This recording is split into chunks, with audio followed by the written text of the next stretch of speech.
Good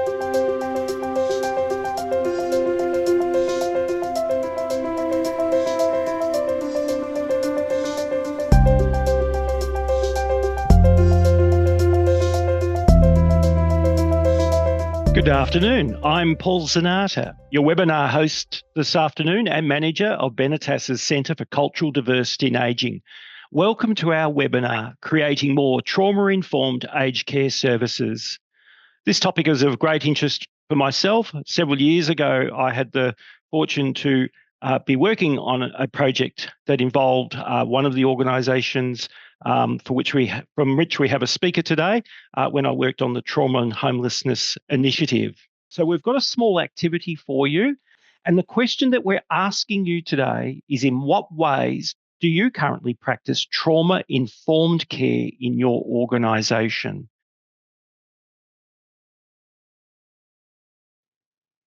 So it's really interesting today. Some people, it seems, feel a little bit unsure about what comprises their trauma-informed care practice in their organisation.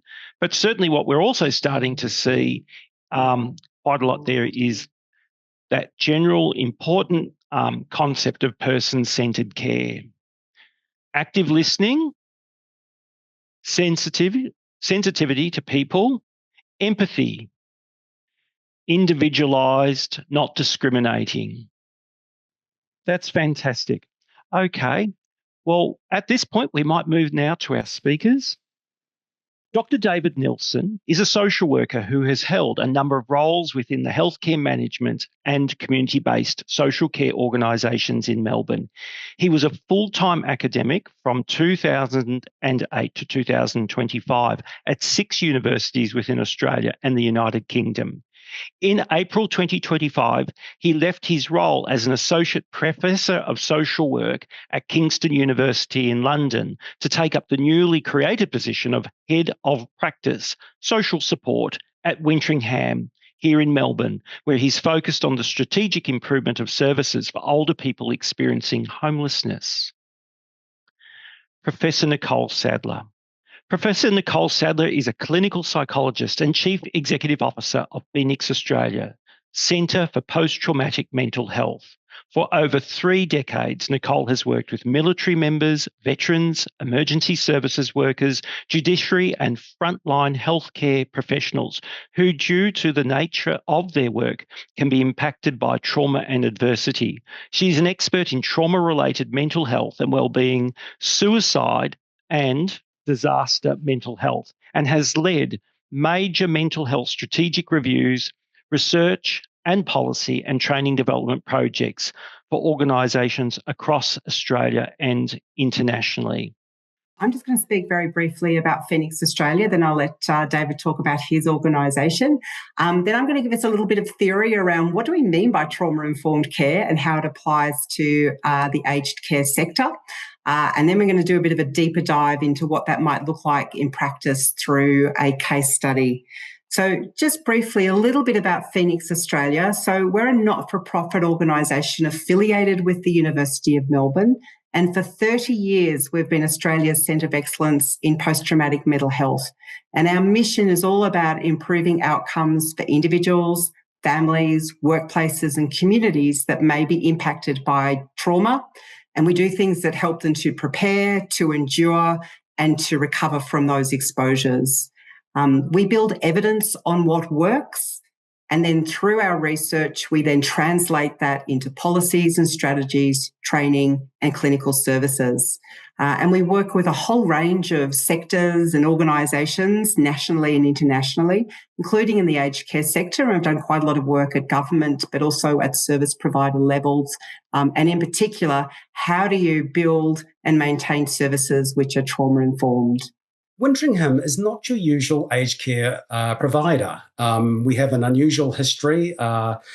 Beginning in 1989, Brian Lippman discovered working in the night shelters during the period of deinstitutionalization that there are a range of older people living in appalling conditions.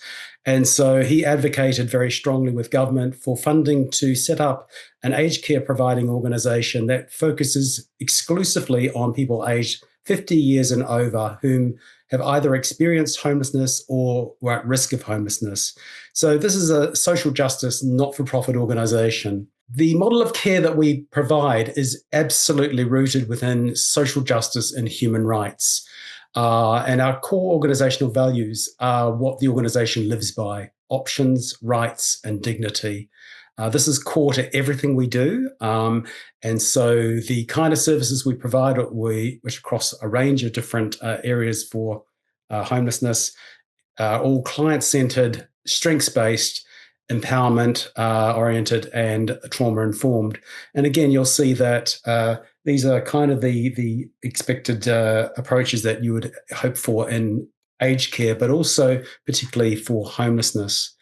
So Wintringham clients, we have an enormous number of clients, over 3,000 people supported each day. That's across Victoria, regional Victoria, and also across Tasmania. And the kind of people that we serve are those for whom are often experienced problems with institutions. They are very reluctant to accept services often. The kind of people that we work with often have higher rates of mental health conditions, cognitive impairment, and behaviour support needs. This means that these kind of people are often the ones for whom mainstream aged care services are not appropriate or will not accept them. A number of our clients also experience premature aging. So that's why we also look at 50 and above. And you might be saying, well, goodness, that's not aged care. But for these clients, they are often experiencing decline much earlier than one would expect.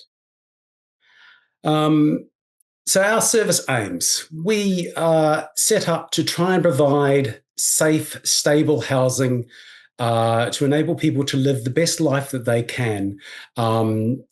This is about building connections for them with community and also to provide assistance with daily activities. We are also the first aged care service to receive specialisation verification for care leavers. And we've been working recently with the Alliance for Forgotten Australians to ensure that we provide training and support for staff to enable them to be more sensitive to the needs of care leavers who form part of our client group. I'm just going to give a bit of an overview, first of all, about what do we mean by trauma? Why do we care about it in this context? And what does it mean to be trauma-informed? And what we saw from the first activity, I think already many of you have either done training in trauma-informed care or you already instinctively know what it might mean. And that's fantastic. So why is it important? First of all, being exposed to trauma is not uncommon. It's estimated that at least 75% of Australians will have experienced a traumatic event at some point in their lives, and most of those people will have experienced that trauma by the age of 16. And when we're talking about a trauma, this isn't just a stressful event. Generally, we're talking about something where an event has happened where someone is at threat of or think that they're a threat of dying, of being seriously injured, or a sexual violation. And that might be going to happen to themselves or to someone that they care about. And these events are generally unpredictable and overwhelming, and they impact how we think and how we feel and our ability to function. And some of the most common ones that we hear of in Australia are transport accidents, and then unfortunately the things that happen at home, interpersonal violence, neglect, physical assaults, as well as natural disasters. Thankfully, for most of us, the intensity and the frequencies of the impacts that we have, so those symptoms after being exposed to traumas, reduce within weeks, maybe days, maybe months, but they usually start to resolve through our own coping strategies and our own social support networks. However, for others, the impacts can be more profound and they can be longer lasting. And there's an increased risk of this occurring when something happens is interpersonal. So it's personally directed to someone, like being neglected or abused by someone.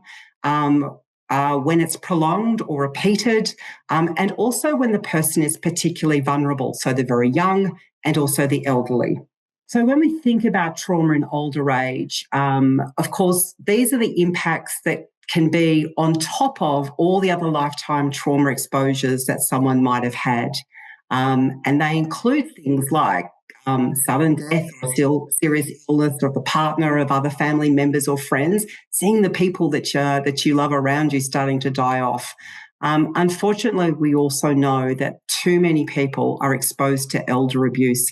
Some research which was done in sort of 2021 found that about 1 in 6 older Australians will talk about being abused or neglected.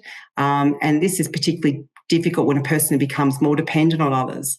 And the sorts of things that we can see include things like financial abuse, physical abuse, neglect, psychological abuse and sexual abuse.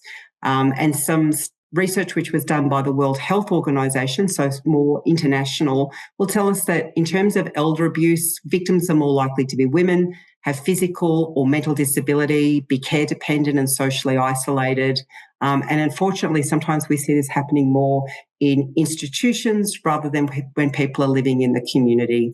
And this type of abuse then has severe consequences, including people dying earlier than expected, increased hospitalisation rates, and earlier entry into aged care.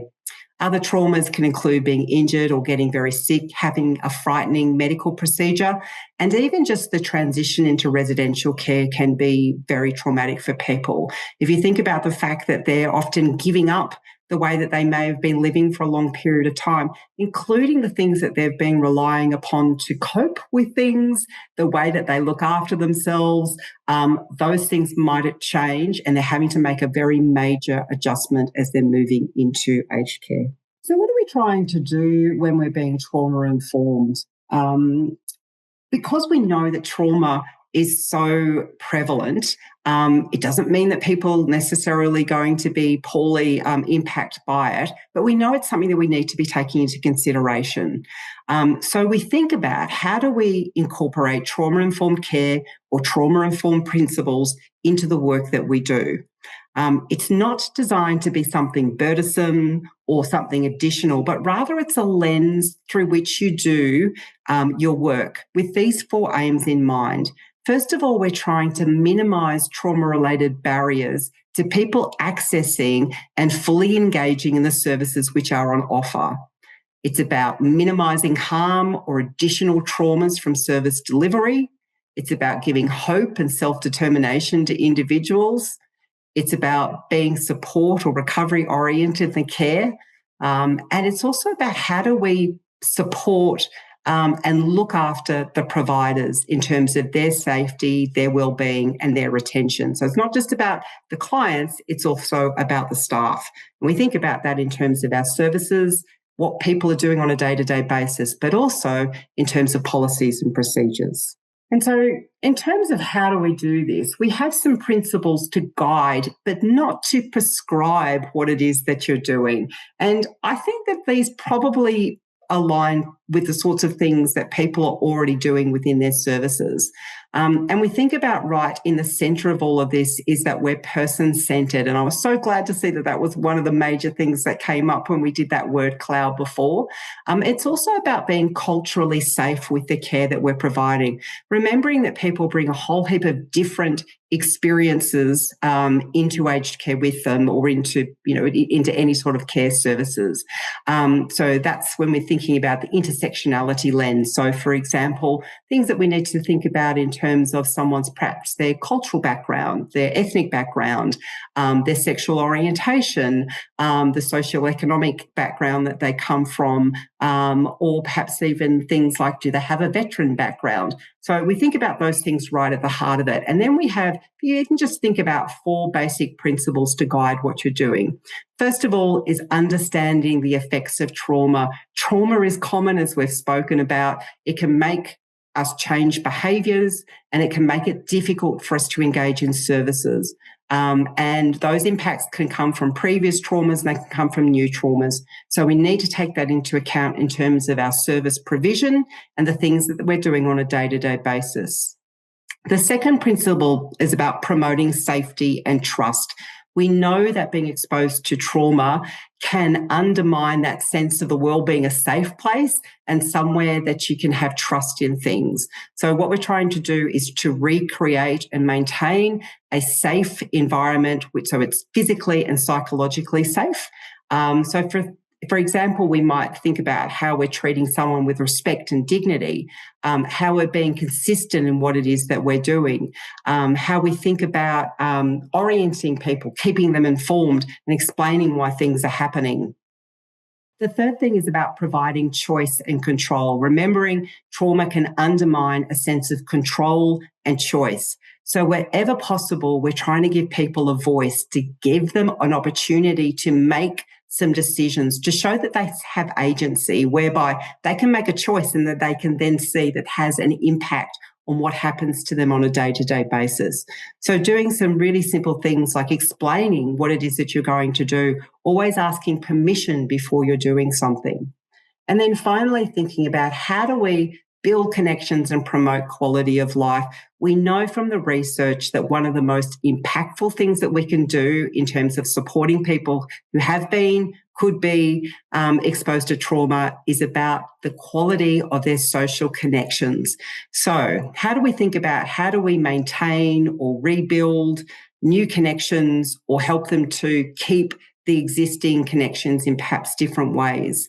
And how do we also help them to focus on their strengths rather than what perhaps they have lost during this very important transition time? So, as I said, these are principles that can help to guide your practice, but they shouldn't be about being prescriptive. They're just that lens in which you sort of think about how do you treat someone. So as I said, now what we're going to do is to look at how do we practically apply this to a particular case. So I'd like you to meet Harry. Harry is 79 and he's recently entered residential aged care. He was raised by a single mother and lived in government residential care between the ages of 8 to 12 after his mother was imprisoned. Harry has always lived on the minimum wage and throughout his life he struggled with symptoms of anxiety and depression. He was married and he has 2 daughters. However, following a difficult divorce, he remains estranged from his ex-wife and his daughters. Over the last 10 years, he's experienced housing and financial uncertainty. So once he's transitioned into aged residential care, what staff have started to note is that Harry is sensitive around personal care, such as being assisted with showering. He's showing an anger or being short-tempered when being told what to do. Also the same when carers touch his possessions or when carers enter his room without knocking first and waiting. And generally, he's unwilling to fit in with facility routines. For example, lining up for meals in the dining room. So what we'll do now is that we'll move to the panel discussion about this case. So we're going to keep Harry in mind and we're going to have a think about how could we be dealing with Harry in trauma-informed ways.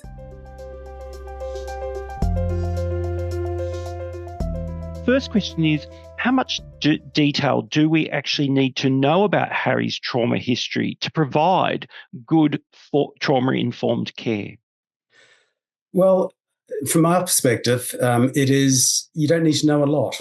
In fact, anything much. It is about understanding that, as Nicole said earlier, we understand that people will have experienced trauma in different forms throughout their life. Certainly for Wintringham clients, we would expect that virtually all of our clients have experienced some level of trauma, which has led to the homelessness or risk of homelessness. And research has shown certainly that for the homeless population, there is a high likelihood of childhood trauma, which may have then led into late adolescence homelessness or early adulthood homelessness. And of course, once they get into the homeless sector, then they become further traumatized. So we look at cumulative trauma from a Wintringham perspective. But that's not to say that the principles that we work with apply to all aged care. And I think that's, again, we need to understand that good aged care should be providing the kind of sensitive approach that we perhaps highlight or specialize in at Wintringham. So thinking about how much do we need to know, we've got to be very careful. I think Nicole mentioned this earlier about not re-traumatizing people with having to retell their story. This is, again, one of the fears of people, particularly those who've been in institutional care. They may feel very private about their prior experience. They may not have even processed some of the trauma which they've experienced at different points in their lives. And so we don't want to be putting people in a position of creating psychological unsafety. We want to support people. So it's more about working with the behavior that's in front of us, understanding that how people present might represent coping mechanisms that they've developed over a very long period of time. And some of these coping mechanisms might be functional and some might appear dysfunctional.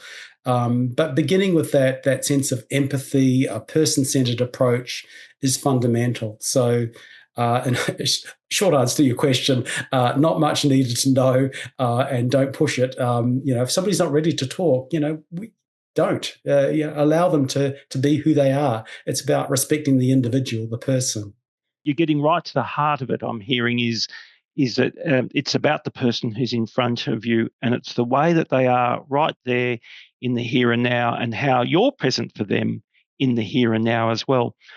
During this time, we've had, I think it's Anna Sophia has asked a question, and this has already received another upvote. And Anna sounds like she's working in maybe a phone-based assessment service, or maybe as a care manager or a care coordinator.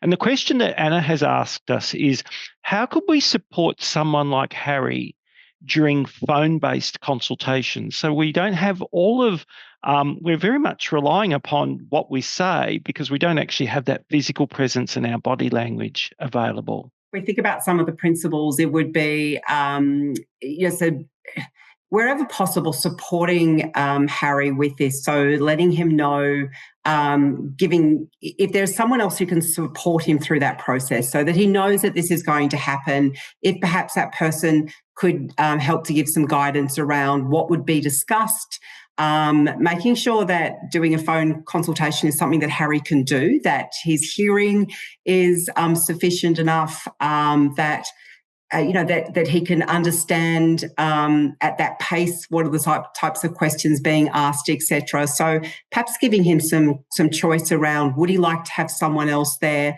who can help support him through that phone conversation? For example, being able to put it onto speaker. If he would like, if there was going to be some questions, sometimes people would like those questions to be sent through beforehand so they have a bit of a chance to, in their own time, think through the answers, for example. So again, it's about giving him some choice around how that's being done and checking in with him, perhaps asking a question or two and then checking in as to whether or not he's finding this useful, whether he's finding that he can follow what's going on, etc. I wonder if in saying that, Nicole, too, that maybe in some assessments, if the family member's coming in with the tablet or the smartphone or the laptop, and a person perhaps, we take this technology for granted every day of the week. It's a fact of the working life now, but maybe even having a familiarization session with the technology beforehand could be useful, because it would be a strange experience, to see yourself on a screen and talking to someone. I mean, it's quite different to, the technology of being on a telephone, but to be there visually present if there is a, assessment being done online. And I did like the way you said, make sure that things are well explained in advance. Trying to give Harry as much choice as possible about who's providing that support. Family, for example, can be incredibly well-meaning around trying to support a loved one, but sometimes they can jump in with the best intentions and give their opinions on what is going on for their family member or what they think that they require, etc. And we can inadvertently be sort of undermining the ability for that individual to make choice or to have control over the situation. That's a really important point that you go to, Nicole. we have certainly been messaging to our followers and listeners to ensure that where a person's preferred language is one other than English, to make sure that, if possible, to use for important conversations such as assessments, to actually have an interpreter is the best practice, because, of course, family members might not always represent well inadvertently, but they might tend to, I suppose, abbreviate some of the questions or some of the comments or feedback that the older person is saying in their language, whereas an interpreter will not do that. They will, fully interpret what is being said by the older person, and they'll also fully interpret the question that the assessor might ask them. So we would be placing emphasis on the use of a properly qualified interpreter as well. We have another question here from Natasha Singh. She said it's a comment, but I think it's an interesting comment. She said, we're supposed to meet the person where they are at and not be re-traumatizing them by asking too many questions. Furthermore, for the client over time, could they have felt like they have lost their sense of agency and therefore entering a residential aged care facility, they believe that they've lost that agency for themselves? For example, they need support for showering. So that loss of control that, I suppose, leads to the very point that someone needs to be receiving the kind of care that you get in a residential aged care setting. Is that an important factor for people? Absolutely. And I think it's about, because Nicole talked about earlier about choice. Sometimes it's the small choices. It's about little things that people can still have control over. And I think, again, coming back to assessment and the entering to the aged care services, the development of the care plan itself is a really important part of that transitional process, that the person gets to talk about what their needs or desires are, to understand them as deeply as possible, to give them an opportunity to kind of express what's meaningful to them, what's most important to them. And sometimes it's small things. We often think, it's the larger things, but sometimes it can be small things. So choice, having choice, feeling empowered to make, decisions for themselves. Again, at Wintringham, of course, we have perhaps some more challenging behaviours in clients that might create some issues that more mainstream aged care providers wouldn't want to deal with. But so we're all very much thinking about duty of care, but we're also talk a lot about dignity of risk, so that we engage with the person to understand, what is it they want, and the kind of choices that people make might not be the choices that we as professionals might make for ourselves or for our family, but ensuring that the individual gets to make their own choices about their own life, and so long as it doesn't impact on the care and well-being of others, then that from our perspective is important, to think about flexibility within services, so that they're not just institutionalized.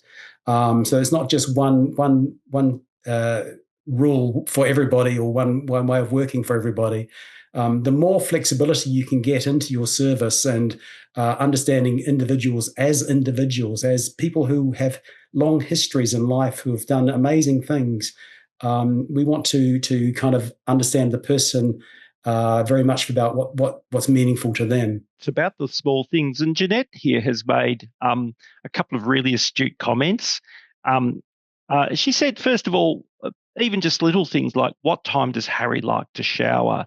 And she went on to say, he may have always showered just before bed, and making him shower in the morning is too cold, and it puts his whole day, his whole rhythm and sense of being completely, I love the expression, out of whack.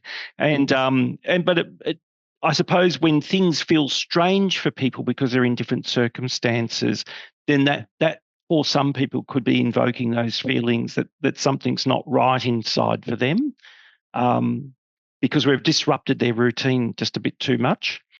And just on showering, I mean, again, at Wintringham, we have clients for whom they don't want to have a shower.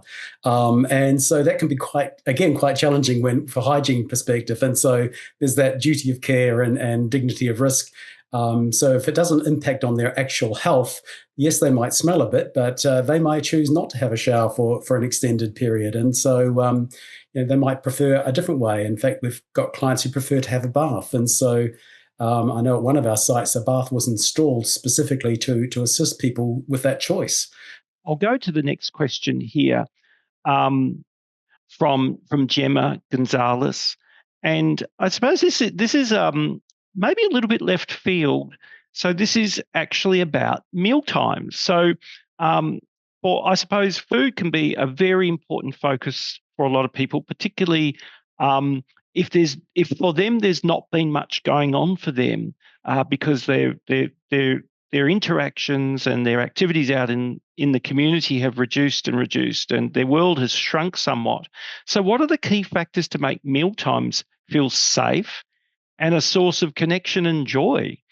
Yeah, look, I think that, and someone says it, I can't say it there, but I said the words, you need to be curious. Like we need to get to know Harry a bit more in terms of asking some questions of him as to where perhaps he's feeling that tension, what it is, how he would prefer to be doing something. But also perhaps looking at, well, is it because he doesn't know people? Could we try to find him a buddy that he, introduce him to some people, help to facilitate welcoming him into that environment? Another thing to remember about Harry is that in his background, he's been in institutional care as a child. That probably was pretty traumatic for Harry. He might have some very bad memories around what that evoke a particular thing for him, perhaps feelings of being particularly unsafe in the communal environments, such as around mealtimes, etc. And again, it's not that you necessarily need to know that detail, but just to be open to the idea that Harry's probably not just trying to be difficult here, but he's feeling anxious about something. So again, asking some questions, giving him some choice. Is there something that he would prefer? Trying to actively introduce him to people or to give him that sense of connection. But again, be guided by Harry. It's not about us coming up with that exact answer, but speaking to the individual and finding out what it is that perhaps they don't like and what they would prefer to be able to do. And sometimes it's about having a longer term plan as well. I think absolutely I like the idea of thinking strategically about, ways of connecting, because meals are very social. Food has a very important social factor in society. And so it's thinking about, well, ultimately, we do hope that people will build social connection because it's important for their health and well-being. And again, looking at Harry's description, we've got anxiety and depression. So increasing social connectivity is going to be very important for people, particularly for a lot of people in aged care who start feeling quite lonely.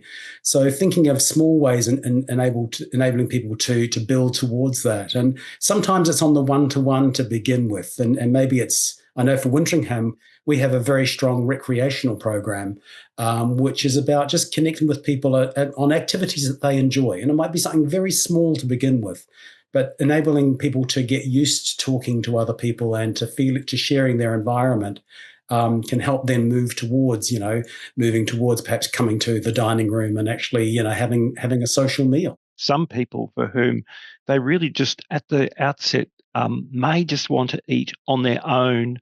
They've been used to eating on their own. They may have lived alone, maybe if they haven't even been homeless, but they may have lived alone for many years and they might find it rather overwhelming to eat alongside other people. The environment that's probably already pretty overwhelming. The whole idea that sometimes you just want to be able to stop and enjoy a meal and focus on that and not have to think about making small talk or social interactions or following rules. That just might be a step too far to start off with, for the first couple of weeks or something. So I love that suggestion that perhaps it's a bit of a longer term plan, not a has to happen today. And of course, that's a discussion that has to happen not just with Harry, but also with staff. Because to be really realistic about this, staff are time pressured. They've got schedules. They've only got so many resources. They've got things that they need to be doing in terms of safety and well-being, etc. So sometimes it is a bit of a discussion between meeting the needs of the individual, but also making sure that staff and their requirements are being met. So this is why we say being trauma-informed. We think about it as at the individual level, the staffing level, but also sort of as those policies and procedures, and making sure that perhaps there's not something procedural which is making that this an impossibility, which is a barrier that is just an unintentional barrier. And just to add on to that, I think the point is, as Nicole said several times, trauma-informed care is not about the individual client. It's about an organizational approach. It's a lens through which we look at how we do everything, so that we ensure that, and it does take time. All of this takes time. So it's about an attitude and ensuring that we employ the right kind of staff whom have empathy, who have curiosity, who have the ability to kind of just listen and to wonder about what's happening for the individual and to spend time. And time is very precious. So it is a balance. It's not easy. It's not, being a trauma-informed organization is not straightforward. It takes effort and ongoing effort. It's not something you just tick a box and you say, yes, we're a trauma-informed organisation. I know from Wintringham perspective, that's an ongoing process of staff training. It begins right at orientation, even before that, in terms of selection of staff. The most important thing is selecting staff for whom have the right kind of approach to working with human beings who are vulnerable. Let's also just explore that space as well with regard to home care. We've talked a bit about, I think, what we assume to be things that happen in the residential care setting. Sophia's asked another interesting question here. And so this is really about what happens in the community care space. But how do you approach a client who, due to past experience, won't engage with services and therefore their home environment becomes unsafe? So this is often times the case that there is a lot of difficulty engaging people with using services to start with. They're out in the community, and the environment could also be unsafe for them as well. Though we have talked about that very important concept of dignity of risk. But how do we work with clients like this in the community? Yeah, it's not easy. I think absolutely dignity of risk is the key concept here, because when we say it's unsafe, that can be quite difficult to discern at times in terms of exactly how unsafe is it. And yes, there's always going to be risks and as to what extent we are comfortable with that risk. And the individual themselves may often be more comfortable with the risk and wanting to stay in their home environment where they feel safe. And the thing about safety is really important, that, again, we're thinking about trauma. If people have experienced trauma of some description, safety is all important for them, and they will retreat to safety. That'll be their first desire. So we've got to think about, are we pushing people beyond that, their own feeling of safety? So yes, it requires that careful assessment, and that's where I think team-based environments are so important. And again, at Wintringham, I think one of our strengths is thinking in terms of multidisciplinary teams, thinking about team-based decision making and seeking support and alternative perspectives, so that we can get wisdom from everybody else as well. That's a great comment, David, because certainly from the perspective of the Centre for Cultural Diversity and Ageing, one of the key things that I suppose aligns really well with that, and taking, if you like, a culturally sensitive approach to supporting people, is, again, taking that one big step back and trying to remove our biases and assumptions, try and remove our cultural lens. I mean, we all have our cultures and we all have our cultural lens through which we see the world. But if that same approach of trying to take a big step back from that cultural position and receive a bit more information about what's going on and try and observe the person in a more objective way, it sounds like is the approach that you would be taking there. And particularly with someone who also comes perhaps from another culture. Dr. Bonner opens with the comment, sometimes the question needs to be why not why. If something is important to an older person, for example, being able to eat their cultural meal with others, or for First Nations people being able to sit around a fire and yarn, then what can be done to make that safe for them rather than saying, no, that's not normal, or that's not what we do here? I think that comes back to, that point we were making before, and I love the way that you have you framed that around the why not? Why can't we do this? And as I was saying before, sometimes that's about making sure that there's not some unintended procedure or policy or overwork staff going, no, we just can't do that, rather than looking at ways of doing it.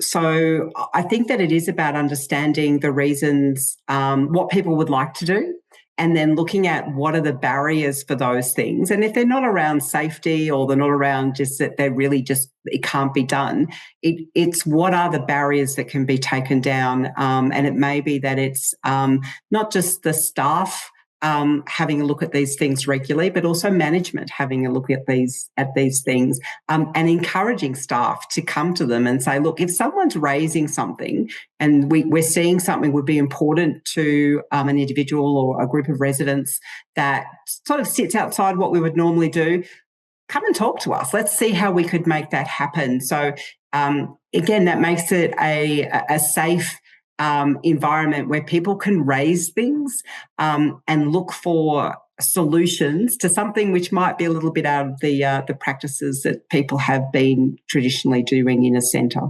And it's about celebrating difference. Again, that comes back to cultural diversity. I mean, the more the organisation is able to celebrate difference and accommodate it, and it might be a one-off event, to begin with, but just acknowledging that there are different ways or different approaches that might be of meaning to an individual, and that also provides a very solid sense of support to the individual, that they've been heard and that there's been an attempt to try and meet them with what they enjoy doing and what they like. So it doesn't have to be set in stone forever, but you can certainly, it's about an attitude of the organisation, and I think that's the most important thing, is saying we're an organisation that's flexible, that's open, that wants to hear about your desires. And Ross had made the comment here with a question, and there's another really good question that follows too. Almost all people enter aged care following a negative thing, such as a fall. I suppose there are a lot of people who, for example, the transition into residential aged care may even come after a period of hospitalisation and attempt at restoration and recovery and rehabilitation. Can you suggest a time frame when some of these traumatic events begin to emerge? So I think that what Ross may be perhaps asking about here is, does it tend to be that during a period that's quite disruptive for people, and Nicole, maybe the research might show this, but to what extent and when one see, if you like, some post-traumatic, latent post-traumatic stress symptoms come as a result of something such as a fall or a period of serious illness that's led to hospitalisation? So it is normal to see responses happen immediately. So they happen in terms of, as I was saying, the way that you think, the way that you feel, the way that you behave. They become in physiological responses. It's basically our old fight, fright, freeze. Fight, flight, freeze response, which is kicking in, which is all about trying to protect ourselves. So the idea that people would start to experience things straight away would be normal, and particularly in a time of transition. If they've had a fall, they've gone into hospital, things haven't been resolved, then suddenly they're finding themselves going into residential aged care. What we often find is that, well, not often, most normally, when something traumatic happens, it is also accompanied by a whole heap of stresses. It's not just the trauma itself which is impacting the individual, it's being perpetuated and amplified through additional stressful things. So particularly when there's lots of transitions happening, there's lots to adapt to, there's new things which are happening, it would be completely normal that this person continues to be experiencing some things that we would associate with traumas or with stresses for weeks, days, weeks, maybe even months. When we really start to get concerned about responses is when the way that someone is acting, feeling, behaving has really changed, and the frequency and the intensity of those symptoms are really impacting functioning and quality of life, and that's not settling down in the weeks to follow. That's when we really need to be looking at saying, I think this person needs some additional assistance. Of course, they should already be being assisted by their social support networks, by their family, by their carers, etc. But it might be that if these things haven't resolved at all and they're still creating a lot of distress for the individual. So the time frame for a diagnosis around post-trauma has to be at least a month after, but that doesn't mean that you're not doing some interventions to assist in the more acute phase. And recognizing that all transitions are going to be stressful. And so we need to think about how we manage those transitions. And again, Winchingham's very fortunate to offer a continuum of care. And so we are very much thinking about trying to assist people with that transition. So it might be a very slow process rather than a dramatic, process as the example you've given of a fall or leading straight into residential care. But it might be that we introduce people to the environment slowly over a period of time at their own pace. And certainly for homeless people, that can take a considerable amount of time and a lot of patience and a lot of, a commitment from staff to do that. But again, it's about thinking about the principles that we use, and with homeless people who are very vulnerable, can be applied into, mainstream aged care. So thinking about transitions, thinking about introducing people slowly and giving them, opportunities to ask questions and to enable that to be a smoother process.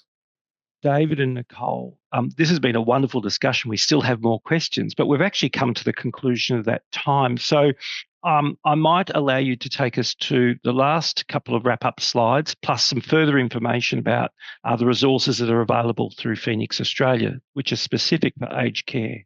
I included these as examples. This is from an art show that we run annually at Wintringham. And again, this is a recreational program, but just as concrete demonstrations of how art might enable people to engage with feelings, emotions that are hidden or are still there, and some of these anger and unsettled emotions can be brought out through a process of engaging with artistic endeavor. And these two I just wanted to show as examples of where the art program can also enable people to go back to very positive memories. The first one is a memory of Ian's when he was a child going on a picnic to Shoalhaven River. And I love this painting. In fact, I actually now own this painting. I bought it with Superman hesitating over. I mean, you could do a whole psychodynamic analysis of that in terms of safety and security. But anyway, and the Auntie Jane's picture of the trees and birds, a positive memory from her childhood of connection to land and to community. So art is a way of building this. The principle 4 that Nicole mentioned earlier, building connections and promoting quality of life. There are many different ways of doing this, and this is just one example that we've used at Wintringham. So I just wanted to share those because I just love the art program. I think it's so fantastic, and they're so joy-filled, those two paintings. Aren't they? They're just lovely. Cole, I think we've got one more slide about training and resources, because I'm just so amazed by the resource that Phoenix Australia has available for free for the aged care sector.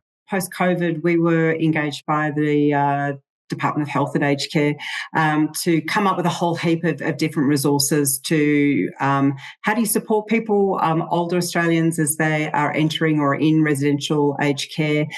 So there's resources for individuals, for their families, but also for carers. There are assessments that you can do around how you are aligning your service with being trauma-informed. There's also a whole heap of education packages that you can do self-paced. There's lots of topics that we didn't cover today, including what do you do when someone does want to tell you their trauma story? That's actually okay.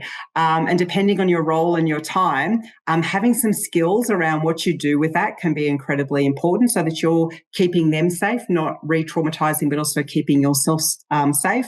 And also some really practical things around emotion regulation, how you can help people who may be feeling overwhelmed. And there are vicarious trauma